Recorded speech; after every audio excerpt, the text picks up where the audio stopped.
ಹೊಸಕೆರೆಹಳ್ಳಿಯ ವಿಜಯಲಕ್ಷ್ಮಿ ನಿವಾಸಕ್ಕೆ ಧನ್ವೀರ್ ಆಗಮಿಸಿದ್ದಾರೆ ಅನ್ನೋದು ಗೊತ್ತಾಗ್ತಾ ಇದೆ. ಈಗ ದರ್ಶನ್ ಪತ್ನಿ ವಿಜಯಲಕ್ಷ್ಮಿ ಇರುವ ಫ್ಲಾಟ್ಗೆ ಕಾರು ಆಗಮನ ಆಗಿದೆ ಅಂತ. ಸದ್ಯ ಹೊಸಕೆರೆಹಳ್ಳಿಯ ಫ್ಲಾಟ್ಗೆ ಧನ್ವೀರ್ ಅವರ ಕಾರು ಆಗಮಿಸಿದೆ.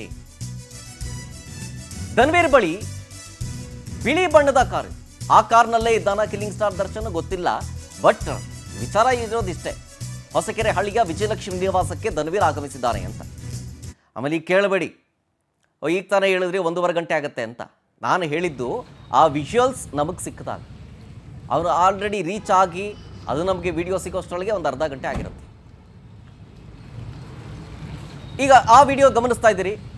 ಧನ್ವೀರ್ ಕಾರ್ ಅದು ವಿಜಯಲಕ್ಷ್ಮಿ ಅವರ ನಿವಾಸಕ್ಕೆ ಎಂಟ್ರಿ ಕೊಟ್ಟಿದೆ. ಬಟ್ ಆ ಕಾರ್ನಲ್ಲಿ ಧನ್ವೀರ್ ಇದ್ದಾರಾ, ಅವ್ರ ಜೊತೆಗೆ ದರ್ಶನ್ ಕೂಡ ಇದ್ದಾರಾ ಗೊತ್ತಿಲ್ಲ. ಬಟ್ ಅಪಾರ್ಟ್ಮೆಂಟ್ನ ಒಳಗಡೆಗಂತೂ ಧನ್ವೀರ್ ಕಾರ್ ಹೋಗಿದೆ ವಿಜಯಲಕ್ಷ್ಮಿ ಅವರ ನಿವಾಸಕ್ಕೆ. ಬಟ್ 2 ಕಾರ್ ಇತ್ತಲ್ಲ, ಒಂದು ರೆಡ್ ಜೀಪ್ ಒಂದಿತ್ತು, ವೈಟ್ ಕಲರ್ ಕಾರ್ ಇತ್ತಲ್ವಾ. CCTVಲಿ ವೈಟ್ ಕಲರ್ ಕಾರ್ ಬಂದಿದೆ ಅಲ್ಲ, ಇಲ್ಲಿ ರೆಡ್ ಕಲರ್ ಕಾರ್ ಎಲ್ಲೋಯ್ತು? ಮೋಸ್ಟ್ಲಿ ಸ್ಟೇಷನ್ ಕಡೆಗೆ ತಿರುಗಿರಬೇಕು, ಡೋಂಟ್ ನೋ. ಬಟ್ ವಿಜಯಲಕ್ಷ್ಮಿ ಅವರ ನಿವಾಸಕ್ಕೆ ಬಂದಿದೆ. ರೆಡ್ ಕಲರ್ ಜೀಪ್ ಇಲ್ಲ, ವೈಟ್ ಕಲರ್ ಗಾಡಿ ಇದೆ. ಡೀಟೇಲ್ಸ್ ಕೊಡ್ತಾರೆ ಇದ್ರ ಬಗ್ಗೆ ನಮ್ಮ ಪ್ರತಿನಿಧಿ ಸುಷ್ಮಿತಾ ಪೂಜಾರಿ. ವಿಜಯಲಕ್ಷ್ಮಿ ಅವರ ನಿವಾಸದ ಮುಂಭಾಗದಿಂದ ಲೈವ್ನಲ್ಲಿದ್ದಾರೆ. ಸುಷ್ಮಿತಾ, ಈಗ ಅವರು ಯಾರೋ ದರ್ಶನ್ ಮತ್ತು ಅವರ ಫ್ರೆಂಡು ಅಥವಾ ಬ್ರದರ್ ಧನ್ವೀರ್ ಇಬ್ರು ತಮಿಳ್ನಾಡಿಂದ ಚಾಮರಾಜನಗರ ಗಡಿಗೆ ಪ್ರವೇಶ ಮಾಡುವಂಥ CCTV ನೋಡಿದ್ವಿ. ವೈಟ್ ಕಲರ್ ಕಾರ್ ಒಂದಿತ್ತು, ರೆಡ್ ಕಲರ್ ಜೀಪ್ ಒಂದಿತ್ತು. ಈಗ ವಿಜಯಲಕ್ಷ್ಮಿ ಅವರ ನಿವಾಸಕ್ಕೆ ವೈಟ್ ಕಲರ್ ಕಾರ್ ಮಾತ್ರ ಬಂದಿದೆ, ರೆಡ್ ಕಲರ್ ಜೀಪ್ ಬರಲಿಲ್ವಾ? ಅಥವಾ ಆ ಕಾರ್ನಲ್ಲಿ ವೈಟ್ ಕಲರ್ ಎಂಟ್ರಿ ಕೊಟ್ಟಿದೆಯಲ್ಲ, ಆ ಕಾರ್ನಲ್ಲಿ ಧನ್ವೀರು ದರ್ಶನ್ ಏನಾದರೂ ಇರೋದ್ರ ಬಗ್ಗೆ ಏನಾದರೂ ಮಾಹಿತಿ ಸಿಕ್ಕಿದೆಯಾ ನಿಮಗೆ?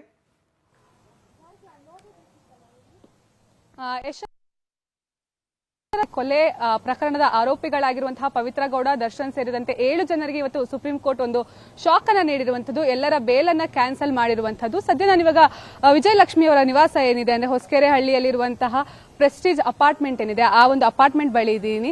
ಬಹುತೇಕವಾಗಿ ಈ ಒಂದು ಅಪಾರ್ಟ್ಮೆಂಟ್ಗೆ ದರ್ಶನ್ ಬರ್ತಾರೆ ಅನ್ನುವಂತಹ ಮಾಹಿತಿ ಇರುವಂತದ್ದು. ಸದ್ಯ ಈಗ ಏನು ಧನ್ವೀರ್ ಅವರ ಒಂದು ಕಾರ್ ಕೂಡ ಒಳಗೆ ಹೋಗಿರುವಂತದ್ದು. ಈ ಒಂದು ಅಪಾರ್ಟ್ಮೆಂಟ್ ಅಲ್ಲಿ ವಿಜಯಲಕ್ಷ್ಮಿ ಅವರು ಬಹಳ ವರ್ಷದಿಂದ ವಾಸ ಮಾಡ್ತಾ ಇದ್ದಾರೆ. ಹಾಗೆ ಧನ್ವೀರ್ ಕೂಡ ಕಳೆದ ಬಾರಿ ಏನು ಹೈಕೋರ್ಟ್ ಇಂದ ಬೇಲ್ ಮಂಜೂರಾದಾಗ್ಲೂ ಕೂಡ ಧನ್ವೀರ್ ಪ್ರತಿ ಕ್ಷಣದಲ್ಲೂ ಕೂಡ ದರ್ಶನ್ ಜೊತೆ ಇದ್ರು.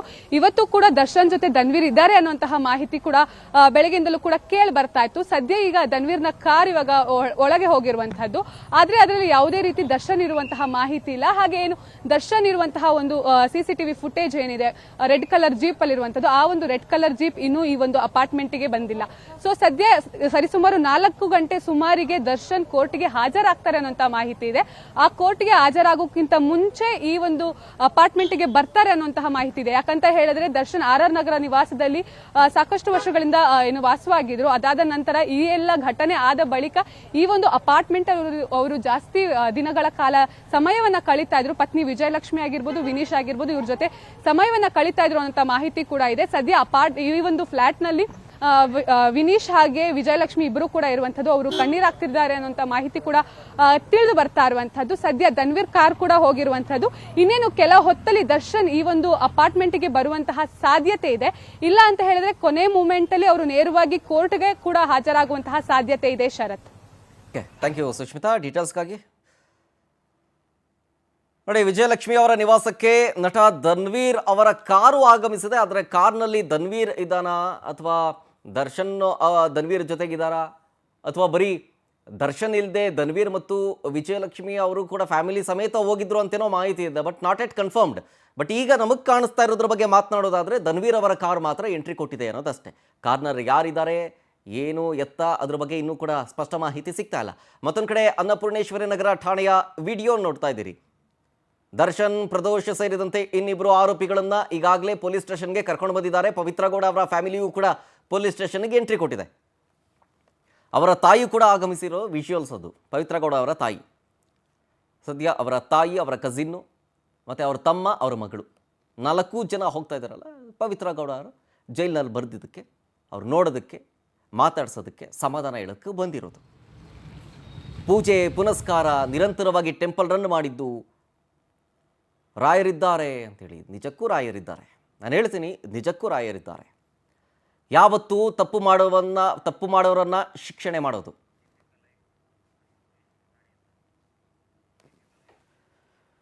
ಡೀಟೇಲ್ಸ್ ಕೊಡ್ತಾರೆ ಇನ್ನಷ್ಟು ನಮ್ಮ ಪ್ರತಿನಿಧಿ Deepika, film bureau head, Annapurneshwari Nagar police ಠಾಣೆಯಿಂದ ಲೈವ್ನಲ್ಲಿದ್ದಾರೆ. ದೀಪಿಕಾ, ಸದ್ಯದ ಬೆಳವಣಿಗೆ ಏನು ಸ್ಟೇಷನ್ ಮುಂಭಾಗದಲ್ಲಿ? ಜೊತೆಗೆ ಈಗ 3-4 ಜನ ಆರೋಪಿಗಳನ್ನ ಆಲ್ರೆಡಿ ಸ್ಟೇಷನ್ ಕರ್ಕೊಂಡು ಬಂದಿದ್ದಾರೆ. ಈಗ ದರ್ಶನ್ ಬರೋ ತನಕ ಕಾದು ಎಲ್ಲರನ್ನೂ ಒಟ್ಟಿಗೆ ಕರ್ಕೊಂಡು ಹೋಗ್ತಾರಾ ಅಥವಾ ಹೆಂಗೆ ಅಂತ ಮೆಡಿಕಲ್ ಟೆಸ್ಟ್ಗೆ? ಶರತ್, ನೀವು ಗಮನಿಸಬಹುದು, ಸದ್ಯಕ್ಕೆ ನಾವು RR ನಗರದ ಅನ್ನಪೂರ್ಣೇಶ್ವರಿ ನಗರ ಪೊಲೀಸ್ ಸ್ಟೇಷನ್ ಅಲ್ಲಿ ಇದ್ದೀವಿ.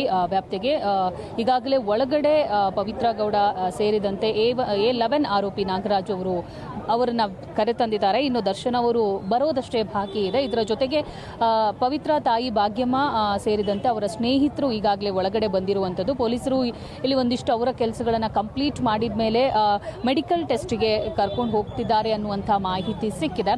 ಇನ್ನು ಭಾಗ್ಯಮ್ಮ ನೋವಿನಿಂದಲೇ ಹೆಜ್ಜೆ ಆಗ್ತಾ ಮಗಳನ್ನ ನೋಡಕ್ಕೆ ಬಂದ್ರು. ಮೊದಲಿಗೆ ಈಗಾಗಲೇ ಪೊಲೀಸವರ ಗಾಡಿಯಲ್ಲೇ ಬಂದಿರುವಂತಹ ಪವಿತ್ರ ಗೌಡ, ನಂತರ ಅವರ ತಾಯಿ ಅವರ ಖಾಸಗಿ ವಾಹನದಲ್ಲಿ ಬಂದಿದ್ದಾರೆ. ಬಂದು ಮಗಳನ್ನ ನೋಡಕ್ಕೆ ಪೊಲೀಸ್ ಸ್ಟೇಷನ್ ಒಳಗಡೆ ಹೋಗಿದ್ದಾರೆ. ಸದ್ಯಕ್ಕೆ ನಾವು ಪೊಲೀಸ್ ಸ್ಟೇಷನ್ ಒಳಗಡೆ ಇದ್ದೀವಿ. ಯಾವ ತರ ವಾತಾವರಣ ಇದೆ ಅನ್ನೋದನ್ನ ನೀವು ಗಮನಿಸಬಹುದು. ಪವಿತ್ರ ಗೌಡ ಯಾವತ್ತೂ ಅನ್ಕೊಂಡಿರ್ಲಿಲ್ಲ ನಾನು ಮತ್ತೆ ಜೈಲಿಗೆ ಹೋಗುವಂತಹ ಒಂದು ಪರಿಸ್ಥಿತಿ ನಿರ್ಮಾಣ ಆಗುತ್ತೆ ಅಂತ. ಯಾಕಂದ್ರೆ ಬೆಳಗ್ಗೆ ಎದ್ದ ತಕ್ಷಣ ಇವತ್ತು ಒಂದು ವಿಶೇಷವಾದ ಪೂಜೆಯನ್ನು ಅವರು ಕೂಡ ಮನೆಯಲ್ಲಿ ಸಲ್ಲಿಸಿದ್ರು. ಜೊತೆಗೆ RR ನಗರದ ಅಲ್ಲಿರುವಂತಹ ದೇವಸ್ಥಾನಕ್ಕೆ ಕೂಡ ಭೇಟಿ ನೀಡಿದ್ರು. ಆದರೆ ದೇವಸ್ಥಾನದಿಂದ ಹೊರಗೆ ಬರಬೇಕಾದ ಸಂದರ್ಭದಲ್ಲಿ ಅವರಿಗೆ ಆದೇಶ, ಸುಪ್ರೀಂ ಕೋರ್ಟ್ನ ಮಹತ್ವದ ಆದೇಶ ಕೂಡ ಕಂಡು ಬಂದಿದೆ. ಏನಂದ್ರೆ ಈಗಾಗಲೇ ಬೇಲೇನಿದೆ ರದ್ದ ಆಗಿದೆ ಅನ್ನುವಂಥದ್ದು. ಆ ಕಾರಣಕ್ಕಾಗಿ ಸುಮಾರು 7 ಆರೋಪಿಗಳು, ಅಂದ್ರೆ ದರ್ಶನ್ ಸೇರಿ 7 ಆರೋಪಿಗಳು ಏನಿದ್ದಾರೆ ಅವರನ್ನ ಈಗ ಅನ್ನಪೂರ್ಣೇಶ್ವರ ನಗರ ಪೊಲೀಸ್ ಠಾಣೆಗೆ ಕರೆತಂದು ಅದಾದ ನಂತರ ಇಲ್ಲಿಂದ ಮೆಡಿಕಲ್ ಚೆಕಪ್ಗೆ ಕರ್ಕೊಂಡು ಹೋಗ್ತಿದ್ದಾರೆ. ಅದಾದ ನಂತರ ಕೋರ್ಟಿಗೆ ಹಾಜರುಪಡಿಸಲಿದ್ದಾರೆ ಅನ್ನುವಂಥ ಮಾಹಿತಿ ಸಿಕ್ಕಿರುವಂಥದ್ದು. Sharath. Okay, thank you Deepika ಡೀಟೇಲ್ಸ್ಗಾಗಿ.